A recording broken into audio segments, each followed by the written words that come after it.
Hey guys, I'm Janet on occasion, and today we're playing the Total War Warhammer II Battle Replay. So as you can see, the Vermintide has reached Bretonnia. Yeah, and that's my film voice apparently. No, get out of this. There we go.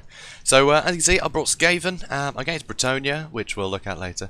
Front line, clan rats with shields. I just want that missile resist in the front, and obviously something that can hold off against peasants for a bit. And with this map, I figured there'd be probably a lot of cavalry trying to get around, but there's some nice choke points for me to plug up. So I got clan rats with spears and shields on the sides, storm vermin in the back, because they can just respond to whatever. If stuff gets a bit too deep, you know, like, I don't know, Pegasus Knights or something land on me, or a Lord, then, you know, I can bring these guys to react, which would be nice. And I think the missile resist is coming in handy already. So, yeah, a few little tricks here. So, because I've got this sort of noob box, right, I wanted to protect it. So I haven't gone with a load of, you know, warp lightning cannons or something. I wanted something a bit more fun. So I brought the Poison Wind Globadiers, and they've got the same kind of advantages as the warp lightning cannon, except obviously the range. But these guys, you know, they're anti-large, anti-armor, and you can see they've actually got magic attacks, which is pretty great. So it means that physical resist, not going to help. So all those blessings of the lady, you know, those Grail Knights have got, yeah, it doesn't mean shit against these guys. These guys will just chew through things like Grail Knights, so that's pretty great. They're going to be very useful. So I got 3 units of them, which definitely packs a punch. And obviously with the Warp Lightning Cannon as well, huge range, and it's also magic, and anti-large, and anti-armor. So same bonuses there, really. Obviously that's just got the range. This has the sheer mass of fire. Which is pretty cool. Also got some Rat Ogres. These guys have the mass to just stop things from getting too deep into the line, because obviously this is quite a flimsy front line. If they really push through it, they can, you know. So having someone with mass is useful. Again, if, you know, a Flying Lord lands, I can surround it, get it pinned, and get spears to back him up, which would be pretty good. So also I've got Skrulk. I find Skrulk is really useful. Liber Bubonica is just great, and also that horrible aura he's got, you know, that he can proc is really nice. Also I've got a Warlock Engineer. Again, he's got a good aura, and he's also got Howling Warp Gale, which is huge in this matchup. Say a Flying Lord came over, yeah, chances are he's not going to be able to land, because I'm going to pin him in place, shoot at him with the Warp Lightning Cannons, and kill him with the, you know, Poison Wing Globadiers. So basically flying units really don't stand much of a chance against this this build, but also, you know, high-level cavalry play is also going to be shut down pretty quickly with the amount of anti-large and stuff I've got. But also these guys will, you know, just burn the hell out of peasants. These guys will do a load of damage to the peasants in sustained combat, because peasants aren't great at pushing through. So, and I've got a load of other stuff to bring to bear to slow things down if it is a big peasant-centric army. And also, you know, summoning rats in the back line is also going to be great. So here you can see there's some mounted yeoman archers in the front. So I've got a lot of damage on them already. He actually let me get some volleys off with the Poison Wing Globadiers on them. So shutting them down early, which means they can't just, you know, shoot at my sort of valuables for a long time. Now here, this is fun. So lance formation, guys. I know you've been wanting to see some lance formation. This guy has brought it. So front line, knights errant and questing knights. So huge amount of danger here. These guys will be able to go straight through this line. So I'm quickly having to bring, you know, my spearmen in here. You can see they're starting to move already. I need spearmen here quickly, or they will push through. Slightly further back, you can see he's got Grail Knights here and here. He's also got 2 Paladins, and right in the back he's got the Fey Enchantress, trying to keep out harm's way. But her damaging aura is great. Against sort of infantry like this, she can just fight them all day. And all the heals are going to be really useful. Regrowth on this stuff, great. But I hit very hard with you know, the Poison Wing Globadiers and things. I've gone for very high damaging stuff here. So also, he does have some more mounted yeomen in the back. But anyway, we're going to speed things up now. So suddenly you see all my spears are surging forwards. So here I do actually hit them with the Rod of Corruption, which is going to help. The Warp Lightning Cannon, it's still actually chasing away the mounted yeoman archers, but I'm going to change onto this huge blob. I'm getting a load of Poison Wind Globadier fire into the middle here, which is going to start doing some damage. A lovely spell about to hit here, but I think I do manage to get out of the way of a lot of it. Yep, any day now, because as you can see it takes some time. But anyway, Warp Lightning Cannon hitting the front, doing a lot of damage across these guys. So here you can see Grail Knights, they're not going to be protected from the Rod of Corruption. So that's pretty cool. So, you know, good withering going on these guys. So he pulled back, do another charge, but you can see, you know, Knights Errant really damaged already. They're focusing more on this side, so I'm bringing my Rat Ogres over to this side. These yeomen are kind of screwed, and now Storm Vermin can come, you know, from the side. So that's pretty great. These Poison Wing Globadiers, fairly safe. There's no shenanigans around the back, so, you know, these 2 spears can just sit there and keep things steady.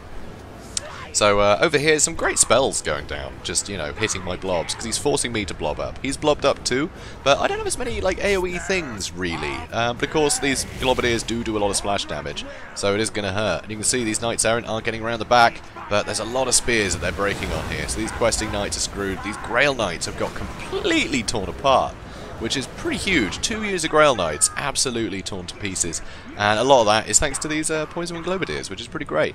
So here you can see Paladin is here fighting. I think I'm going to get the Rat Ogres on him in a sec. These Rat Ogres are bogging down these Knights Errant, which, you know, and the Questing Knight as well, that anti-armor isn't going to see them through, because there's no armor on these Rat Ogres, so that's kind of wasted expense. So that's a real pity. And you see they break. Over here you can see these Knights Errant are getting sandwiched here. They tried to get around the back, but Spears and Rat Ogres, they're kind of stuck between a rock and a hard place. Over here though you can see Skrull did run forwards, and he's getting absolutely dumpstered. He is quite flimsy on his own, and I definitely overextended there. Kind of trying to deal with all this other nonsense.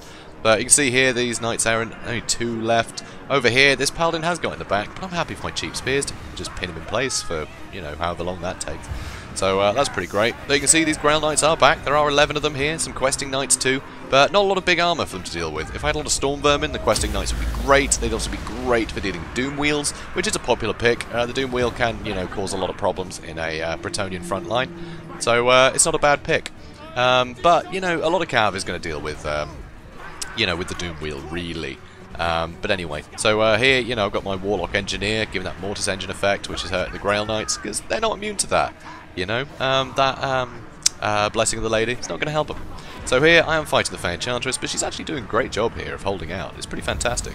Let's take a look at her stats here, because she's only got 34 melee defense. You'd think she'd be taking more damage, but then the Warlock Engineer, I mean, he's only got 20 melee attack right now, which is pretty rough. That is not very good. But, you know, it is Mortis Engine effect that does the damage, not his own melee. So that's fun. So charging with the Rat Ogres as well. Further back, you can see Cosmetic Casting Door, it misses me. So that's obviously the you know, the free spell that they get. So I managed to absolutely destroy this Paladin. Him just fighting spears, cheap spears when he's unsupported. He's on a horse. It's not going to help him. So that's not good. Here you can see Knights Errant are charging in again, and a big volley. And also I'm shooting them with the Warp Lightning Cannon. So they got the debuff to their leadership for being shot at by artillery, and yeah, they're not going to last too much longer. But they did get a pretty good charge off, surprisingly. So over here, my Rat Ogres are starting to suffer. Let's see. Oh yeah, Storm Vermin. They're going to tear her apart. And they do. So that was an interesting one. Seeing an opponent bring an all-Cav army, I just think is superb. I haven't seen that in so long. But unfortunately, I just brought just a crazy good, you know, build for dealing with him. I had enough just stuff to get in the way to slow him down while I hit him with, you know, just unbelievable, you know, high damage stuff with the Poison Wind Globadiers. And on this map, where he didn't have a lot of maneuverability, he could only come at me from 3 sides, you know, easily. So it made it incredibly difficult for him. But, you know, he punctured that front line, but then I just plugged it out with more spears and Storm Vermin with halberds. So I just had this very difficult line to, you know, overcome. But, you know, he did whittle down a lot of my stuff. I mean, look at all these guys routing, you know, Rat Ogres, I mean, he got my General, he got my Warlock Engineer, all of my Poison Wind Globadiers were pretty injured by the end of it. So, it was pretty well played. But yeah, I just had a great counter to him, and on this map, where it's all just, you know, these choke points, right? I went wide, and with a lot of, you know, anti-large, so that really hurt. So it was definitely difficult for him. So, close victory, but I thought it was a really fun one. Just to see the Lance formation charging at the start. Yeah, just rats just get flattened. I mean, if we look, I mean, look at that, 0, 0, 5, 25. Oh wow, those clan rats actually did something. Oh, I think those are the ones fighting the mounted yeomen with the support of other spears. Anyway, none of these guys did a huge amount of damage, but I mean, look at this, 49 kills from these Poison Wind Globadiers. When we're only against 450, that is a lot. 94 kills from the Warp Lightning Cannon, that is massive. 30 each on the Rat Ogres. Just certain units of mine just really cleaned up. It was very scary. But I mean, you know, Grail Knights, they performed not the best actually. These Knights Errant did the best. Obviously they weren't a priority for me to kill, so they were able to kill a lot of clan rats.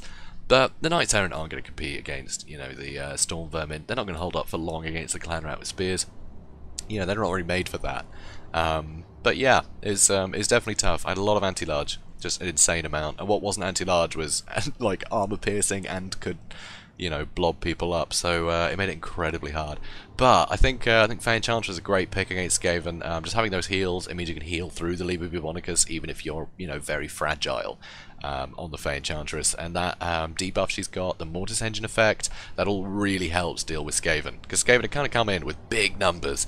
And so if you just damage everything around you at all times, I mean, that is huge. That really helps out. It's the same, you know, same reason I always bring these two against factions, because that front line is all going to be taking damage. But of course, when the front line is flimsy rats, yeah, any Mortis Engine effect, you know, affecting me, is going to do a lot more work, because I'm just going to be blobbed up so much. All those AoE spells from the Law of Life and the, you know, the free Chalice of Potions, Comet Cassandora, it's going to hurt. So I think that's a great pick. But I think all Cav on this map was incredibly risky. It was incredibly difficult, because chances are I was going to bring some Storm Vermin, I was going to bring, you know, just a lot of spears against Bretonnia, because even these spears, it's mostly fodder, right, with Skaven, so even if it's an infantry front line, I just have to hold them in place a bit with the spears, so my big damaging stuff could do the work. And it's exactly the same with cavalry, you know? So if you can't get good surrounds on stuff, you're just not going to be able to capitalise. You're not going to be able to just, you know, nuke a unit and get out of there. You know, it makes it very difficult. And the Mounted Yeomen archers, they were shooting at the front line, but they could have reached the Warp Lightning Cannon from where they were. They could have killed some of the crew, but not safely with the Poison Globadiers around. So it might have been worth having them on the flanks and have them move around the sides, you know, while my focus is drawn to the stuff going on the front. So there's a few different ways to do it, but that map was just not good for Bretonnia there. He just couldn't push right through. If you keep that momentum going, then maybe. But he just allowed my Warp Lightning Cannon to shoot through just ranks upon ranks of units. It got so many kills. It's very scary. So it's definitely a tough one, but really fun. I loved seeing that Lance formation charging in. It was so cool. So I had to show you guys. Anyway, if you enjoyed this, please do comment, like, and subscribe. And I will see you in the next one. Have a good day, guys.